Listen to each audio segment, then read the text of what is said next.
دیکھیے کسی کو گناہوں پر آمادہ کرنے کے لیے شیطان کے پاس 3 ہی راستے ہیں، وہ 3 ہی طریقے استعمال کرتا ہے، چوتھا طریقہ نہیں ہے۔ یا تو شیطان براہ راست آپ پر حملہ کرے گا، یا نفس کے ذریعے آپ پر حملہ کرے گا، یا آپ کی بری صحبت کے ذریعے آپ پر حملہ کرے گا۔ دیکھیے آپ اپنے دوستوں کے ساتھ بازار میں جا رہے ہیں اور اچانک سڑک کے اس پار آپ کی نظر ایک عورت پر پڑتی ہے، آپ اللہ جل وعلا کے خوف سے اپنی نظریں جھکا لیتے ہیں۔ اب شیطان آپ کو بہکانے کے لیے ان 3 طریقوں میں سے ایک طریقہ اختیار کرے گا۔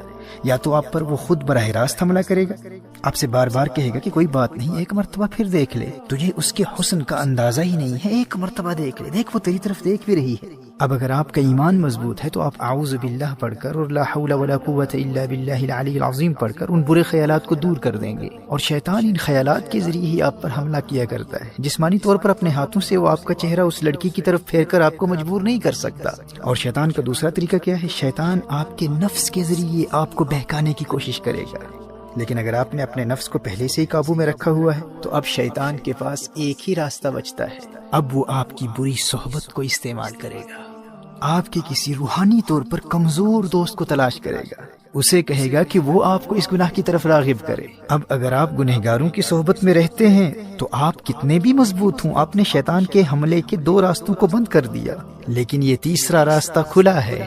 آپ کے دوستوں کے ذریعے شیطان آپ تک بار بار پیغام پہنچاتا رہے گا، ارے ایک مرتبہ تو دیکھ لے، دیکھ وہ تیری طرف دیکھ رہی ہے، دیکھ اسی طرف آ رہی ہے۔ اور یہ کوئی بھی گناہ ہو سکتا ہے۔ ایسے دوست کہتے ہیں آج نماز قضا ہو گئی تو کیا فرق پڑتا ہے بھائی، دیکھ انتہائی لذیذ کھانا پکا ہے، روزہ توڑ دے، بعد میں کفارہ دے دینا، قضا کر لینا، کسی کو کیا پتا چلے گا کون دیکھ رہا ہے۔ اچھا آج سگریٹ پی لے، ڈرگز لے لے، کسی کو دھوکہ دے دے، جھوٹ بول لے، غیبت کر لے۔ والدین کی ہر بات ماننا ضروری نہیں ہوتا، اب تو بڑا ہو گیا ہے، بچہ نہیں ہے۔ مجھے بھی اپنے والدین سے بہت محبت ہے، لیکن میں ان کی ہر بات تھوڑی نہ مانتا ہوں۔ اچھا آج چلتے ہیں، آج مووی دیکھ لیتے ہیں۔ اچھا تو مجھے مل نہیں سکتا تو کوئی بات نہیں، میں تجھے لنک بھیج دیتا ہوں، لیکن مووی دیکھنا ضرور۔ تو بری صحبت کے ذریعے آپ گناہوں میں مبتلا ہو جائیں گے۔ شیطان آپ کے ارد گرد برے دوستوں کو تلاش کرتا رہتا ہے، اور اگر آپ کا کوئی برا دوست ہی نہیں ہے تو شیطان ہار جائے گا، آپ جیت جائیں گے۔ محترم احبہ، آپ کے لیے خوشخبری یہ ہے کہ رمضان المبارک میں اگر حالت ایمان میں آپ صرف اس ایک دشمن سے بچتے رہے نا، بری صحبت سے خود کو بچا لیا، تو اللہ جل وعلا آپ کو گناہوں سے پاک بھی کر دے گا اور جنت بھی عطا کر دے گا۔ نبی کریم صلی اللہ علیہ وآلہ وسلم نے ارشاد فرمایا، رمضان میں شیطان کو قید کر دیا جاتا ہے، صفدت الشیاطین، آپ کا پہلا بڑا دشمن بند ہے، شیطان خود بے بس ہے، وہ کچھ بھی نہیں کر سکتا، اور دوسرا دشمن آپ کا نفس ہے، نفس۔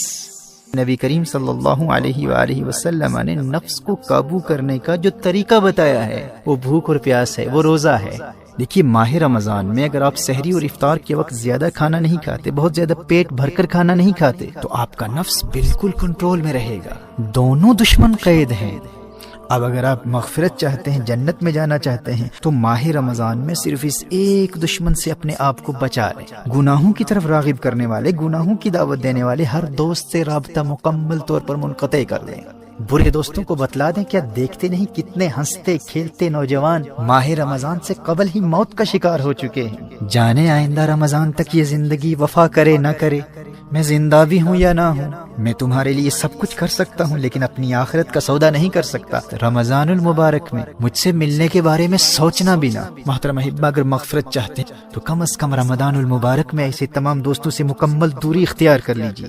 اگر اپنا نمبر چینج کرنا پڑے تو کر دیں، سم کارڈ پھینکنا پڑے تو پھینک دیں، اور الیاذ باللہ اگر کسی غیر محرم لڑکی کا نمبر آپ کے فون میں ہے تو فوراً بلاک کر دیں۔ سوشل میڈیا پر، ٹویٹر پر، انسٹاگرام پر، فیس بک پر انفرینڈ کر دیں۔ شیطان کے براہ راست حملوں کا سلسلہ بند ہے، اور بھوک اور پیاس کے ذریعے، روزے کے ذریعے نفس بھی قابو میں، بس ایک ہی راستہ کھلا ہے، وہ بری صحبت کا ہے۔ میں دعوے سے کہہ سکتا ہوں میرے دوست، اگر تو نے صرف اس ایک دشمن کا راستہ بند کر دیا تو رمضان المبارک تجھے جنتی بنا دے گا۔ شیطان کے پاس فقط 3 ہتھیار ہیں، 2 بند ہیں، ایک کو تو نے بند کرنا ہے۔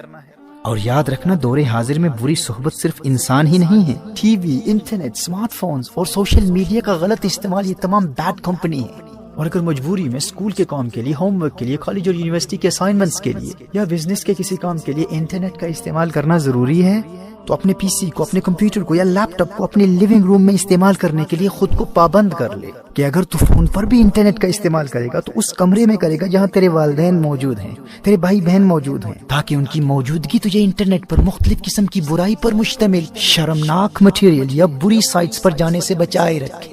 اور اگر جہنم کی آگ سے بچنے اور جنت کے حصول کے لیے تو یہ ایک کام بھی نہیں کر سکتا، خود کو بری صحبت سے نہیں بچا سکتا، اور اس خوش فہمی میں ہے کہ مفت ہی میں جنت مل جائے گی، تو اللہ کی رحمت کا مذاق اڑا کر اپنا ایمان برباد کرنے والے اللہ کا کلام سن لے۔ تو کیا سمجھتا ہے کہ اللہ آخرت میں انصاف نہیں کرے گا؟ تو نے جنت کو اتنا سستا سمجھ رکھا ہے؟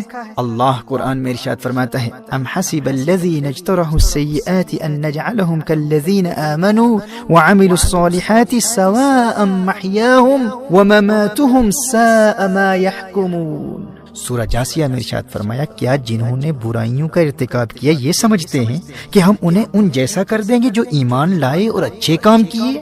یعنی جو جنت نیک لوگوں کے لیے، وہ جنت یوں ہی مفت میں بے ایمانوں اور گنہگاروں کو بھی عطا کر دے۔ فرمایا ساء ما یحکمون، کیا ہی برا حکم لگاتے ہیں۔ میرے دوست ہوش کے ناخن لے، قدر کر تو اللہ کے اس پیارے مہمان کی کہ اس نے تیرے لیے کامیابی کا راستہ کتنا آسان کر دیا ہے۔ دونوں جہانوں کی کامیابی کے لیے اس میں تو نے فقط ایک دشمن کا مقابلہ کرنا ہے، تو نے صرف بری صحبت سے بچنا ہے۔